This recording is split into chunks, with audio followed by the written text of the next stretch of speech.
Hi everyone, and thank you for joining us here on Behind the Black and Orange. I'm Frank Tiano, proud superintendent of schools here in Uxbridge, and today we are going behind the scenes with a few of our teachers from the Whitin Intermediate School and the Taft Early Learning Center. During the first half of our show, we will be visited by Whitin teachers Sue Dhosi and Cindy Tanner. These sixth grade teachers will be sharing with us an engaging unit of study that they have developed in the area of science that they have been enjoying with their students for the past few months. When we come back from our break, we will meet Shelley Buckley and Pam Silbor, Taft teachers who will provide us with some insight into the important world of early literacy. After our catchy opening plays, we will be back with Miss Dhosi and Miss Tanner, so stick around please.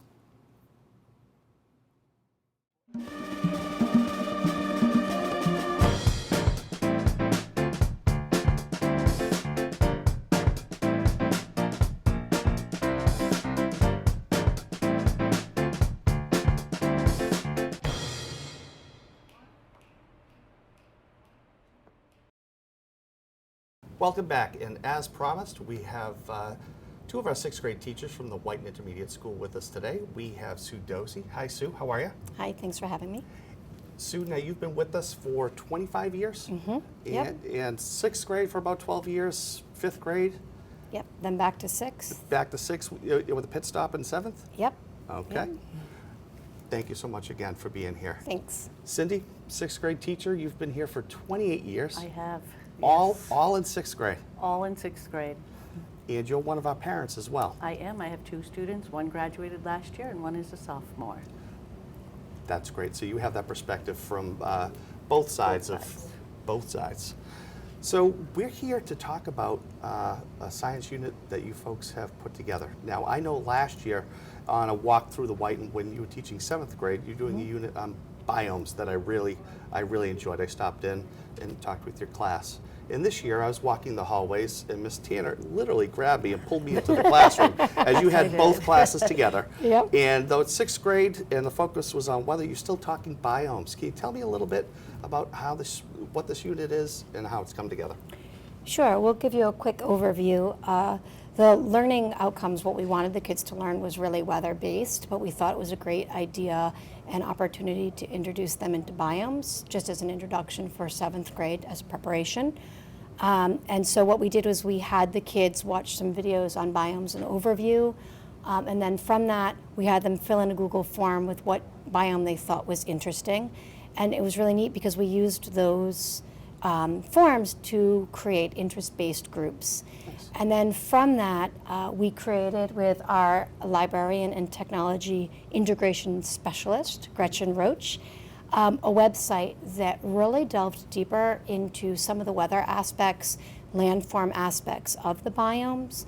And we used both video, and it was a great opportunity for the kids to start being introduced to nonfiction text and really using that. Wow.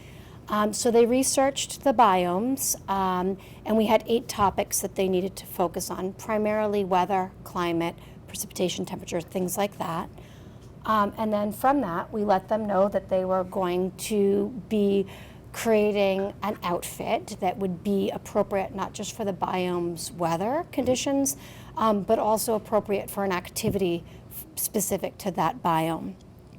They worked on their sketches individually, and then they came together in their group, and it was an awesome process of watching them collaborate and throw all those ideas together into one final sketch. They might have thought that we were done, but we weren't. From there, we had them designing patterns, which was really interesting because it really ties in with nets, three-dimensional objects, and that understanding of geometric figures. Sure. And then we said to the kids, you're going to actually be creating these, sewing them, so we're going to need some materials. So we set up some material testing stations for them. They used heat lamps for hotter biomes. They had ice that they could test with the materials. We had wind. We had spritzers of water. So they actually tested the materials they to actually see if they would tested survive. them. They sure did. Exactly. And that really kind of leans to this whole STEM technology and design understanding of them. Once they analyzed them, the materials, they could go back, they could change, but they had to really feel confident that these materials were going to withstand the weather conditions. Then we had them working with the 3D printer that we were lucky enough, thank you very much, to be provided with at our school this year. They printed some 3D figures, one of which Cindy has here for you to see. On display, yeah. And we actually made sure that the outfits fit the 3D figures. They cut out their patterns, their materials, and then we had a mini lesson in sewing. It's 50 fifth grade kids at a time. 56th grade kids at a time. And only one teacher that knew how to sew. We did it. You knew how to sew. I knew how to sew. And But I now taught you Mrs. do as well. Dhosi I do now. Yeah, you do I now. did not, but Yes. I am now an expert. And it was really great to see them having to work together, the collaboration they had to really, the perseverance. And then when they were finalized with all of that, then we had them write up a justification of exactly what it was that they did, why, how it tied in with their specific landform, where it was on Earth. And this all will then take us into the learning outcomes of understanding why specific weather happens in specific areas of the Earth, how it ties into air masses, how air masses interact with landforms to create weather. So now that's the aha moment that will be coming along. We'll all go full circle. Absolutely. And it's, when I came into your classroom, we had a student explain to me, what was happening. And oftentimes when we go into classrooms, we talk with the students to see if they're engaged or to see if they know what the objective is. And he quite clearly articulated exactly what was happening and touching upon all the different areas in which they were working. And both classes, there were 50 students together, really working hard, really enjoying themselves. And that was just great to see. So when you, as teachers, we put together projects all the time. How did this come about? So it kind of came about a couple of ways. So first we had gone to a professional development where it was kind of leading us up to doing project based learning. And we were doing some research ourselves in a site called Teaching Engineering. So there was an idea that we saw there, and we kind of jumped off there, and Mrs. Dhosi and I have worked together for so long that it's kind of, I'll say, oh, what about this? And then she says, oh, what about this? And it kind of, we just pile each other together, and it was like, it started little, but a lot of times with our projects, they get bigger and bigger, and it was just, but it was more exciting, each thing we thought of, and so it turned into this, and I'm really impressed with how much we did and how much the kids did. And that's the creative process of teaching, but at the same time, still staying within the standards. You could do a project that lasts all year. But in terms of the amount of curriculum that we have to meet, that's exciting to hear. It was. And I'm glad you have the awesome. opportunity to work together. In terms of, so you co-developed this lesson. And is that how most lessons are done, or is that how lessons have been done in the past, or? So, in general, overall for education, I would say that it's very different than what we have done, because usually there's this great saying called, we're becoming the guide on the side instead of the sage on the stage, and this really showed, we told the kids what we wanted them to do, but it was harder because we had to step back, and your teacher hat, you kind of want to go and say, oh, don't do it that way, but stepping back, and we said, this is their project. We could see sometimes some things weren't going to work, like when they were testing their products. They might have chosen, there was one student who they wanted to use this batting for a bathing suit, and Mrs. Dhosi was like, ooh, and you knew that they weren't going to want to use it because it would just get soggy and gross, but the kids had to test it themselves. So you can see the mistakes that they make, but they're learning a lot from their mistakes. So it's not really book learning. It can get loud, it can get, but what I thought was really amazing is you'd go to each group, and even if they're loud, they're discussing what they're doing, and it's not so much fooling around, but they're really working hard. And it was, for me, a great part that we don't see often is kids getting excited. They were like, oh my gosh, are we gonna sew today? Are we gonna work on our project today? So very different than saying, oh, we're gonna do a reading in science today. It's two different. Yeah.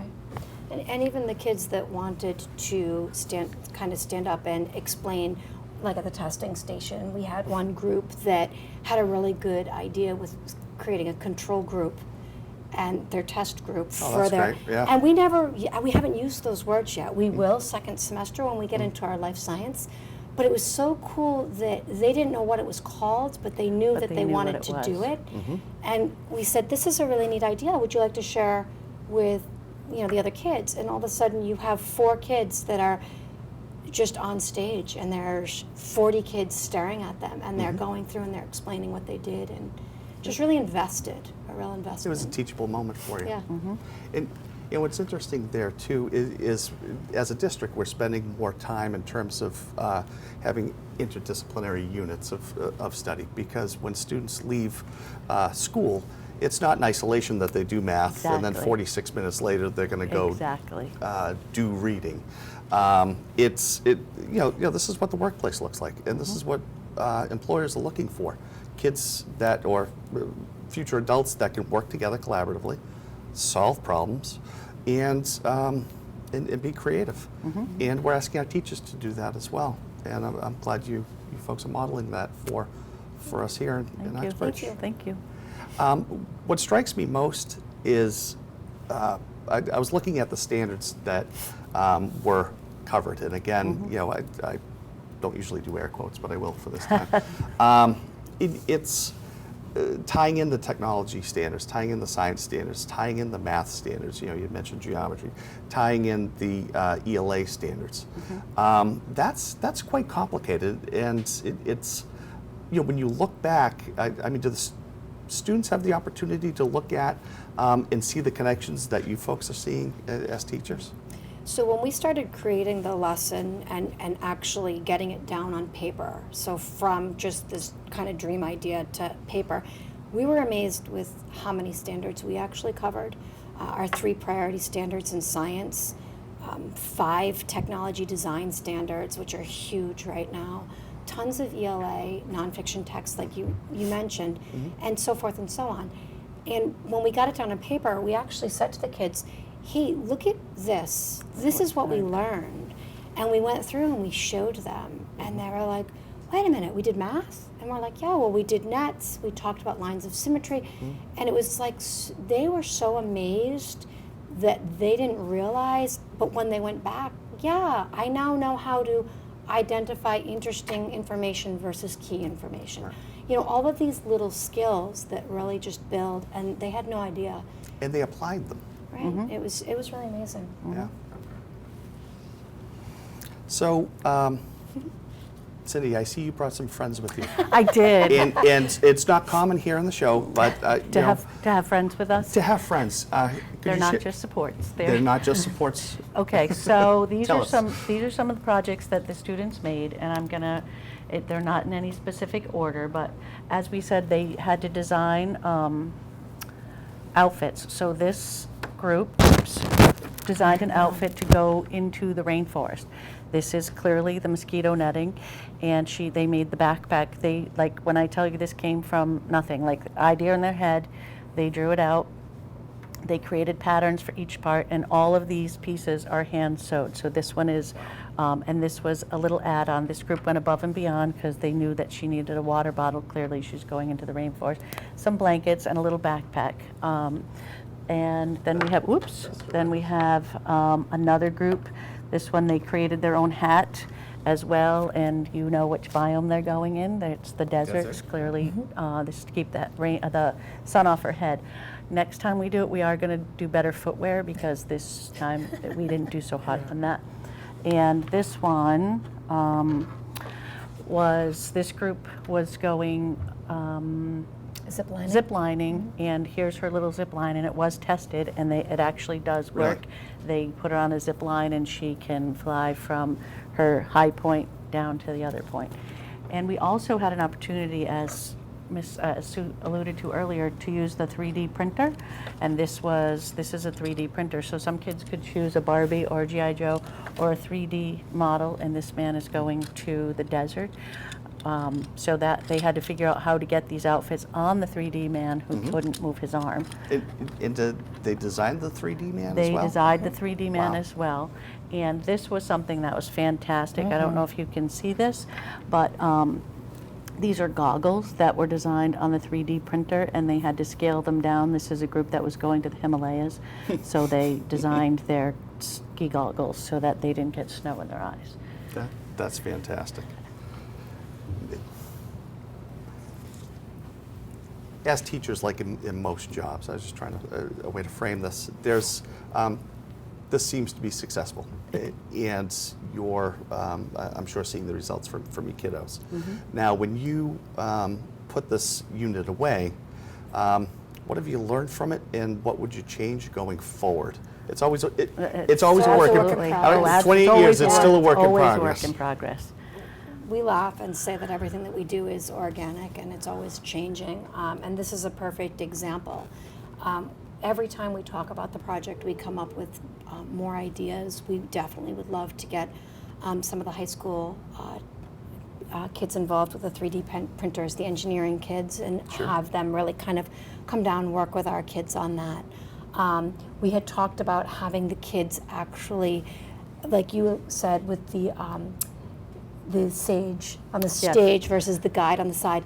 Why are they not putting together some short video clips, introducing the different parts of this project as they become experts? We have a group of kids now that are really knowledgeable in the 3D printing, and they are dying to teach the other kids. Oh, that's great. So how exciting is that, just to then be passing on that information?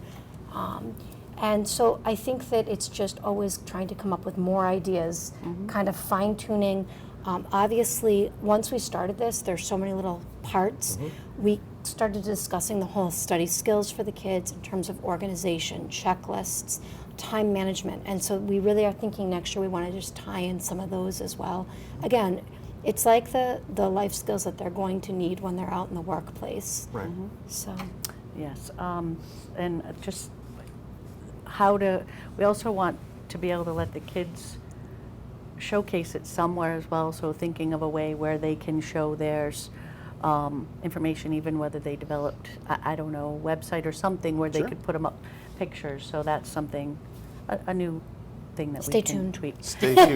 Yes. And we need a new We'll have to have you 3D guy. We need somebody that's his neck's not going to fall off. So that's our challenge for next year. His neck's not going to fly back. All right, we Our may have to challenge have for you back year. next year There so you we can go. see an See? update. Thank you so much for sharing Thank you. your teaching, your learning with all of us who are going to watch this show. Thank you. The hundreds of thousands of people that will Okay. see Yes. you Oh, good. here. Folks, we're going to take a quick break, and we come back. We will have Miss Buckley and Miss Silbor. Stick around.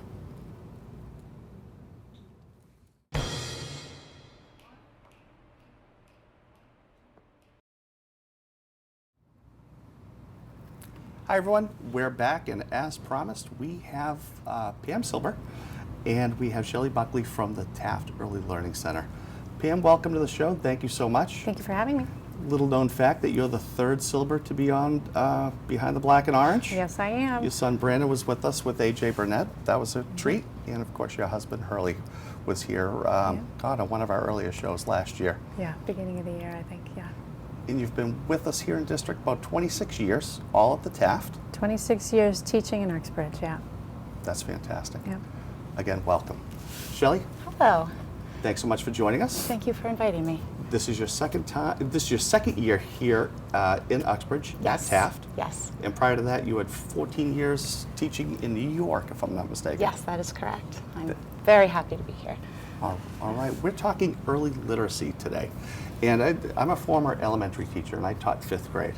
And I always said that I never wanted to go to the younger grades because teaching reading and literacy was so important, and it just really made me nervous.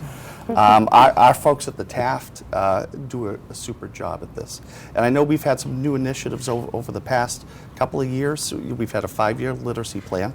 And right now we're talking more about, we're talking literacy. Pam, you start us off with some of those initiatives? Sure. So over the past 2 years, we've been getting training in the Fountas and Pinnell reading system, which is not your traditional Basil series program. It's very different. There's a whole different philosophy, whole different way it's structured.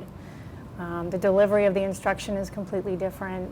So it's been a journey. The past couple of years we've been getting little pieces of training, but this is the first year that we have it fully implemented in our classrooms in the form of a reader's workshop model. Right. So it's been pretty interesting.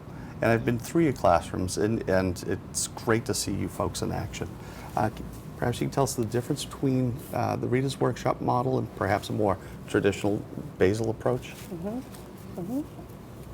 Well, the workshop model, it's really neat because it allows kids to really dig into what they're learning. You always start off with a mini lesson of some sort where you do direct teaching of, this is what we want you to know, and we have books and authentic literature that we're finding. How does the author do character development, and they have they find it in the text that you're using as a model, but then it's a release of responsibility to them. So then now that they've had the direct instruction, they can go and try it on their own, and that's where we break into guided reading groups. So I have small groups of students so that I can really work with individual kids on reading right at their level, and then they're exploring that topic that we did in our mini lesson a little bit deeper. And then they have conversations with each other about the topic. And if they're not working with me, then they're reading on their own, and they're reading. We have libraries in our classroom where they're choosing books that they are interested in, so they're invested in their learning. And then, they respond to their literature, and we always end with a share that they can talk about what they read to their friends and kind of inspire their friends, like, "Ooh, I read this, and this is what I noticed that the author did," and it kind of comes full circle to what you did in the beginning mini lesson. It's just it's neat to see kids almost taking responsibility for their learning and going from there.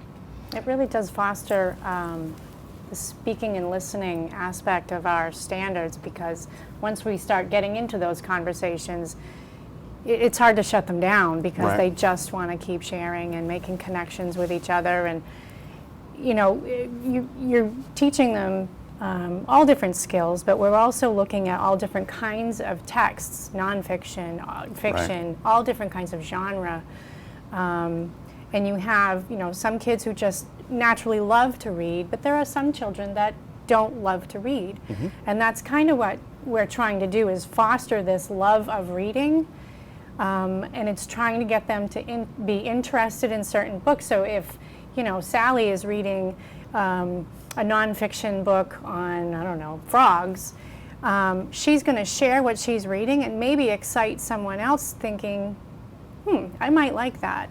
I Right. might, and then they can critique the books, and they make little book recommendations. Oh, that's fantastic. They will write up recommendations for the kids to look at. So it's really interesting to see, really neat to see, and they're all making connections with one another in all different books. So, And that is a lot different where students are working on the same skills and the same standards, but they have a variety of different material and genres to look at. Right. Whereas before, if it were the Basil Reader, we had 82 stories of one book. If a child was not excited by that one story, they really didn't have a lot of options there. Correct. It was not whole, before it was whole class. right, and you were forcing everyone to read the same story, and then we pick it apart over the course of a week to 2 weeks. Right. And by the end, they're like, oh, it's drudgery after a while. Sure. Whereas this type of model is they have their own personal book collection. Every kid has their own book box that is filled with books that they love, or books that they might want to try out as new genre. Maybe they haven't tried that kind of book before, a fantasy book or a mystery book, or it is very different. It is. And it's very flexible and fluid as far as when we meet with our small guided reading groups, we are instructing them at their own instructional level, Right. rather than a blanket story that everyone is reading. And for some children it might be very difficult, for some children it might be too easy. So it's kind of nice using this model because now we can instruct kids at their own instructional level, where it might be a little difficult, but it's easy enough for them to read through, and we can teach them the skills at their level. And then they can move up levels, you know, as they become more confident. I think that's the biggest thing, is that we're really targeting who they are as a reader. When we find that out through the benchmark assessments that we give periodically through the year, we ask questions of not just do you understand what you read about, but can you think deeper about it? Like, why do you think the author included that? And it gets them.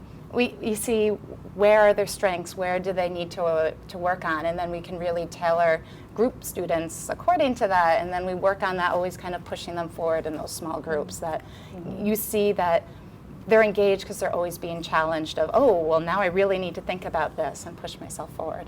Yeah. And a side benefit, too, by having students continuously engaged in their learning, both at their instructional level as well as interest level, that in terms of managing the classroom, from my observation, is I'm not going to say easier, but when they're more engaged, you're able to take a small group of students for a guided reading, and that's been beneficial. Yeah, and as we're taking guided reading groups, the other children all have activities that they're doing that are literacy based. It might be they're reading to themselves. They might be reading to a buddy. They might be working with a list of words and maybe doing some word work on that. They're also doing some writing during that reading block, responding to their reading. So they're fully engaged and they're loving it. And I have to say that feedback from parents, you've always had some parents come in and say, Joey doesn't like to read, what can I do? I have parents now coming in saying, what are you doing? My That's child great. is really liking reading for the first time ever. What's happening? That's dynamite. It's so rewarding and nice to see. Yeah, it's exciting. And that sets the tone for their academic career. Now, I know this change for you folks, it's a lot, to learn, it's a lot to manage, it's a lot to assess, because you're continuously assessing. What professional development have you folks engaged in over the past year, 2 years, to help smooth this transition for you? Well, we had Fountas and Pinnell.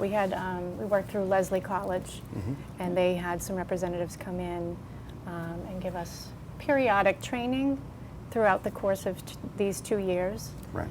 And I'd say they were really inspiring. They took what they were experts at, and they passed that along to us. And I always left them, there's some professional developments that you kind of sit through, and then there's some that you just feel re-energized after. And that's kind of how I felt about them coming from the Leslie College. They just had such a wealth of knowledge, and they shared the, modeled reading those interactive read-alouds with us and modeling the conversation.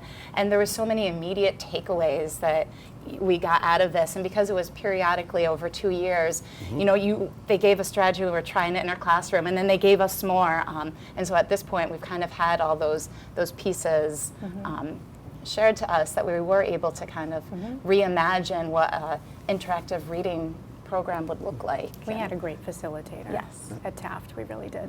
And it's great that it's happening at all grade levels, so that you're able to work with each other, but you're second grade, third grade, that is happening vertically within our school as well. And that's important, and for our kiddos. So let's talk about our students. So have the students benefited from this change? 100%. How so? They are learning to love reading. They're learning to know that they may not like a specific genre, but maybe they learn to love another one, and it's at their own doing. They're making their own choices, but yet they're still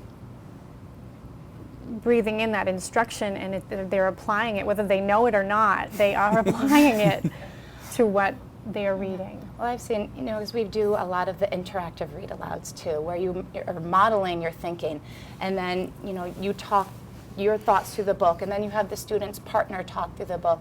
And we do that multiple times a week, where it's authentic literature that has strong characters, that has strong messages, that have the figurative language that you want them. And we're talking about it, and so it all starts with that conversation piece, and they get comfortable talking and using those words like, I think this happened because, and then once they get comfortable talking about it, you see it in their reading responses, how they're elaborating on, and they're finding specific evidence in the book of noticing what the character did that defines them, or they're starting to point out, like, I'll have just something written, and they'll be like, "Ooh, I see some onomatopoeia there." I'm like, "Ooh, okay." They pick up on it because it's the language that we use, and it's across the board. We have similar language of how we're discussing these books, and they pick up on it, and it reflects. And they're owning it. Yes, And they I are. just had a conversation 2 days ago with our school librarian, Margie O'Donnell, Yeah. and she had mentioned that she had a kindergartner.